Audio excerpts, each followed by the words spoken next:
अस्सलाम वालेकुम students, I am Jain Tabassum Jain academy की जानिब से एक और नई वीडियो के साथ आप लोग की खिदमत में हाजिर हूँ। इंशाल्लाह इस वीडियो में हम properties of coordinate covalent compound जो है इसके ऊपर बात करेंगे। लेकिन उससे पहले अगर आप लोगों ने जैन एकेडमी चैनल को सब्सक्राइब नहीं किया तो सबसे पहले चैनल को सब्सक्राइब करें और साथ वाले बेल आइकन को भी लाजमी प्रेस करें ताकि आप लोगों को हर आने वाली नई वीडियो की अपडेट जो है वो मिल सके। तो बात स्टार्ट करते हैं कोऑर्डिनेट कोवेलेंट कंपाउंड से। सबसे पहले माइंड में ये क्वेश्चन आता है कि कोऑर्डिनेट कोवेलेंट कंपाउंड कौन से कंपाउंड होते हैं। वो कंपाउंड जिसमें कोऑर्डिनेट बॉन्ड मौजूद हो, क्या हो, जिसमें कोऑर्डिनेट कोवेलेंट बॉन्ड मौजूद हो, उसी का कंपाउंड को हम कोऑर्डिनेट कोवेलेंट कंपाउंड कहते हैं। अब कोऑर्डिनेट कोवेलेंट बॉन्ड क्या है? जब एक atom completely pair of electron transfer करे किसी दूसरी एटम को और उसकी रिज़ल्ट में जो बॉन्ड बने उसको हम कोऑर्डिनेट कोवेलेंट बॉन्ड कहते हैं। क्या कहते हैं? कोऑर्डिनेट कोवेलेंट बॉन्ड कहते हैं। यहाँ पे मैं एग्जांपल दे रहा हूँ। हमारे पास क्या है? NH3 है। क्या है? NH3। यहाँ पे एक हाइड्रोजन है, यहाँ पर भी एक हाइड्रोजन है और यहाँ पर भी एक हाइड्रोजन है। यहाँ पर क्या है? नाइट्रोजन के पास एक लोन पेयर भी है। मतलब ये है कि नाइट्रोजन जो है इसके आउटर मोस्ट शेल में कितने इलेक्ट्रॉन है? 5 इलेक्ट्रॉन है। 3 इलेक्ट्रॉन जो है उसने बॉन्ड में हिस्सा लिया हुआ है। यहाँ पे जो बॉन्ड है ये और ये हमारे पास क्या है? कोवेलेंट बॉन्ड है। क्या है? कोवेलेंट बॉन्ड है। और यहाँ पे इसके पास एक लोन पेयर है। तीन जो है 3 इलेक्ट्रॉन इसने बॉन्ड में यूज़ किए हुए हैं और 2 इलेक्ट्रॉन इसके पास बचे हुए हैं। तो इसको हम क्या कहते हैं? ये जो पेयर ऑफ इलेक्ट्रॉन है इसको हम लोन पेयर कहते हैं। क्या कहते हैं? Lone pair. अब यहाँ पे एक दूसरा मॉलिक्यूल है जिसको हम कहते हैं बोरान ट्राईफ्लोराइड। क्या कहते हैं? Boron trifluoride. यहाँ पर भी एक फ्लोरीन है, यहाँ पर भी एक फ्लोरीन है और यहाँ पर भी एक फ्लोरीन है। बोरान जो है इसकी आउटर मोस्ट शेल में 3 इलेक्ट्रॉन है। क्या है? 3 इलेक्ट्रॉन है और तीनों की तीनों इसने बॉन्ड में यूज़ किए हुए हैं। यहाँ पे एक है, यहाँ पर भी एक है, यहाँ पर भी एक है। अब फ्लोरीन ने भी एक शेयर किया हुआ है। यहाँ पर फ्लोरीन का भी है, यहाँ पर भी इस फ्लोरीन का है, यहाँ पर भी इस फ्लोरीन का है। तो अब बोरान जो है इसकी आउटर मोस्ट शेल में कितने इलेक्ट्रॉन आ गए? 6 इलेक्ट्रॉन आ गए। अब 2 इलेक्ट्रॉन जो है इसकी मज़ीद ज़रूरत है, इसको 2 इलेक्ट्रॉन की मज़ीद ज़रूरत है ताकि इसकी ऑक्टेट कंप्लीट हो जाए। ताकि इसकी ऑक्टेट कंप्लीट हो जाए।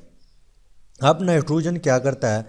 ये लोन पेयर जो है ये डोनेट करता है इसी बोरान को। क्या करता है? दोनों इलेक्ट्रॉन इसी को दे देता है। लेकिन ये इस तरह नहीं है कि नाइट्रोजन ने कम्प्लीटली दे दिया। यहाँ पे ये इसके साथ हेल्प करता है, दोनों इलेक्ट्रॉन इसके साथ शेयर करते हैं, इसके साथ बॉन्ड बनाता है। तो यहाँ पे जो बोरान है इसकी ऑक्टेट कंप्लीट हो जाती है। तो हमारे पास किस तरह ये शो होगा?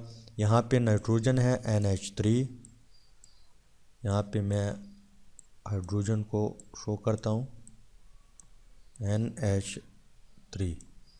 यहाँ पे दोनों इलेक्ट्रॉन नाइट्रोजन शेयर करते हैं और यहाँ पे हम B को रिप्रेजेंट करते हैं और यहाँ पे F3 है। अब कोऑर्डिनेट कोवेलेंट बॉन्ड जो है हम उसको एरो से रिप्रेजेंट करते हैं। क्या करते हैं? एरो से रिप्रेजेंट करते हैं। इससे ये पता चलता है कि यहाँ पे नाइट्रोजन ने एक लोन पेयर दिया है बोरान को। किस चीज़ को? बोरान को। अब यहाँ पे हमारे पास क्या है? ये हमारे पास कोऑर्डिनेट कोवेलेंट बॉन्ड है। क्या है? Coordinate covalent bond. अब जिन मॉलिक्यूल की बीच या जिन एटमों के बीच कोऑर्डिनेट कोवेलेंट बॉन्ड मौजूद हो उसी को हम क्या कहते हैं? उसी को हम कहते हैं कि ये हमारे पास कोऑर्डिनेट कोवेलेंट कंपाउंड है। क्या है? कोऑर्डिनेट कोवेलेंट कंपाउंड है। अब हम आते हैं इसकी प्रॉपर्टी की तरफ। फर्स्ट वन प्रॉपर्टी जो है इसकी, फर्स्ट वन प्रॉपर्टी इसकी ये है कि इसकी मेल्टिंग पॉइंट और साथ साथ इसकी बॉइलिंग पॉइंट भी। मेल्टिंग पॉइंट और बॉइलिंग पॉइंट जो है कोऑर्डिनेट कोवेलेंट कंपाउंड की, वो बहुत लो है। क्या है? लो है। अगर आप इसको कंपेयर करें किस चीज़ से? आयनिक कंपाउंड से। अगर आप आयनिक कंपाउंड से कोऑर्डिनेट कोवेलेंट कंपाउंड कंपेयर करें तो उसके मुकाबले में इसकी जो मेल्टिंग पॉइंट है और बॉइलिंग पॉइंट है ये बहुत लो है। क्या है? लो है। लेकिन अगर आपने इसको कंपेयर किया कोवेलेंट कंपाउंड से, किस चीज़ से? कोवेलेंट कंपाउंड से, तो इसकी मेल्टिंग पॉइंट और बॉइलिंग पॉइंट थोड़ा ज़्यादा है कोवेलेंट कंपाउंड से। किस चीज़ से? कोवेलेंट कंपाउंड से। लेकिन आयनिक कंपाउंड से इसकी मेल्टिंग पॉइंट और बॉइलिंग पॉइंट बहुत ही कम है। क्या है? बहुत ही कम है। अब जो दूसरी प्रॉपर्टी है इसकी, वो ये है कि ये इनसॉल्युबल है इन पोलर सॉल्वेंट। क्या है? ये इनसॉल्युबल है इन पोलर सॉल्वेंट।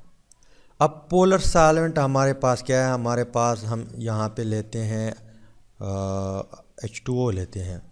H2O जो है वो हमारे पास क्या है? पोलर सॉल्वेंट है। क्या है? पोलर सॉल्वेंट है। क्यों पोलर है? क्योंकि यहाँ पे H2O में पोल बन जाते हैं। हाइड्रोजन जो है ये हाइड्रोजन जो है इसकी इलेक्ट्रोनेगेटिविटी कम है और ऑक्सीजन जो है इसकी इलेक्ट्रोनेगेटिविटी ज़्यादा है। तो इलेक्ट्रोनेगेटिविटी डिफरेंट की वजह से जो शेयरिंग पीयरिंग ऑफ इलेक्ट्रॉन है वो ऑक्सीजन अपनी आप की तरफ थोड़ा पुल करते हैं, ज़्यादा खींच लेते हैं। तो इसके ऊपर पार्शल नेगेटिव आता है और यहाँ पे जो हाइड्रोजन है इनके ऊपर पार्शल पॉजिटिव और इनके ऊपर भी पार्शल पॉजिटिव। तो इस पोल की वजह से इसको हम क्या कहते हैं? पोलर सॉल्वेंट, कि ये हमारे पास पोलर सॉल्वेंट है। अगर आप coordinate covalent compound polar solvent में डाल दे तो ये हमारे पास क्या होगा? फ़र्ज़ करें यहाँ तक पानी मौजूद है इस गिलास में, आपने कोऑर्डिनेट कोवेलेंट कंपाउंड भी डाल दिया तो ये हमारे पास इनसॉल्युबल होगा इन पोलर कंपाउंड में। अगर आपने इसको नॉन पोलर, फ़र्ज़ करें हमारे पास एक बीकर है, इसमें नॉन पोलर सॉल्वेंट मौजूद है, जिस तरह हमारे पास बेंजीन है, इसके अलावा इथेनॉल है, जिस तरह हमारे पास बेंजीन है, अल्कोहल है। अगर आपने इसको कोऑर्डिनेट कोवेलेंट कंपाउंड जो है नॉन पोलर सॉल्वेंट में डाले, जिस तरह हमारे पास बेंजीन वगैरह है, तो ये इसमें सॉल्युबल होगा। क्या होगा? इसमें सॉल्युबल होगा। अब हमारे पास तीसरी पॉइंट आती है। तीसरी पॉइंट हमारे पास क्या है कि ये हमारे पास बेड कंडक्टर है। क्या है? बेड कंडक्टर है। बेड कंडक्टर का मतलब क्या है कि इसमें से बिजली पास नहीं होती। क्या नहीं होती? इसमें से बिजली पास नहीं होती। क्यों नहीं होती? क्योंकि यहाँ पे फ्री इलेक्ट्रॉन नहीं होते या फ्री चार्ज नहीं होते। इसी वजह से इसकी जो कंडक्टिविटी है वो बेड है। क्या है? बेड है। मतलब ये है कि इसमें बिजली पास नहीं होगी। मैं यहाँ पे आप लोगों को यहाँ पे समझाता हूँ। फ़र्ज़ करें हमारे पास ये क्या है? ये हमारे पास एक कोऑर्डिनेट कोवेलेंट कंपाउंड मौजूद है। इसमें यहाँ पे कोऑर्डिनेट कोवेलेंट कंपाउंड मौजूद है। अब यहाँ पे एक वायर है, यहाँ पर भी एक वायर है, यहाँ पे बैटरी लगी हुई है और यहाँ पे जो है बल्ब लगा हुआ है। क्या है? बल्ब है। अब आपने करंट जो है वोल्टेज दे दिया, करंट इसके यहाँ से पास किया। यहाँ पे आते आते यहाँ पे फ्री इलेक्ट्रॉन नहीं होंगे। जब नहीं होंगे तो इसमें से करंट पास नहीं होगी। अब यहाँ पे जो है बल्ब रोशन नहीं होगा। अगर यहाँ पे आपने आयनिक कंपाउंड डाल दिया, क्या कर दिया? आयनिक कंपाउंड जो है उसको आपने यहाँ पे ऐड कर दिया, तो आयनिक कंपाउंड हमने पढ़ा था कि वो गुड कंडक्टर थी, उसमें से बिजली पास होती थी। अब यहाँ पे अगर यहाँ आयनिक कंपाउंड मौजूद है तो यहाँ पे बल्ब रोशन होगा। अगर आयनिक कंपाउंड नहीं है, मतलब ये है कि कोऑर्डिनेट कोवेलेंट कंपाउंड है या कोवेलेंट कंपाउंड है, तो इन दोनों में से जो है बिजली पास नहीं होती, इसी वजह से यहाँ पे बल्ब रोशन नहीं होगा। क्या होगा? बल्ब रोशन नहीं होगा। तो ये हमारे पास क्या है, कोऑर्डिनेट कोवेलेंट कंपाउंड जो होते हैं वो हमारे पास क्या है, बेड कंडक्टर है या नॉन कंडक्टर है। क्या है? बेड कंडक्टर या नॉन कंडक्टर।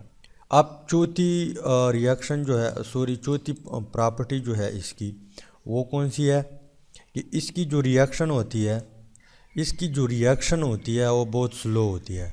क्या होती है? इसकी जो रिएक्शन होती है वो बहुत स्लो होती है। जब स्लो होती है तो हम यहाँ पे कैटलिस्ट यूज़ करते हैं ताकि रिएक्शन जो है वो तेज़ हो जाए। अगर आपने कैटलिस्ट को यूज़ नहीं किया तो ऐसे रिएक्शन भी है कि वो पूरा दिन लेते हैं या एक महीना भी ले सकते हैं।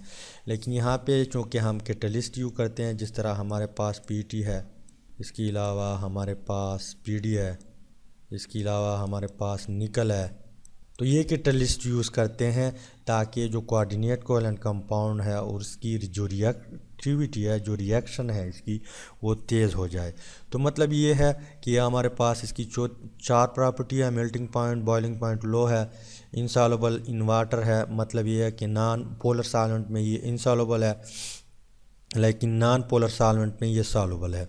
बेड कंडक्टर है और इसकी रिएक्शन जो है वो बहुत लो है। तो उम्मीद है कि वीडियो की थोड़ी बहुत आप लोग को समझ आई होगी। अगर समझ आई है तो वीडियो को लाइक करें, शेयर करें और चैनल को ज़रूर सब्सक्राइब करें। Finally thanks for watching.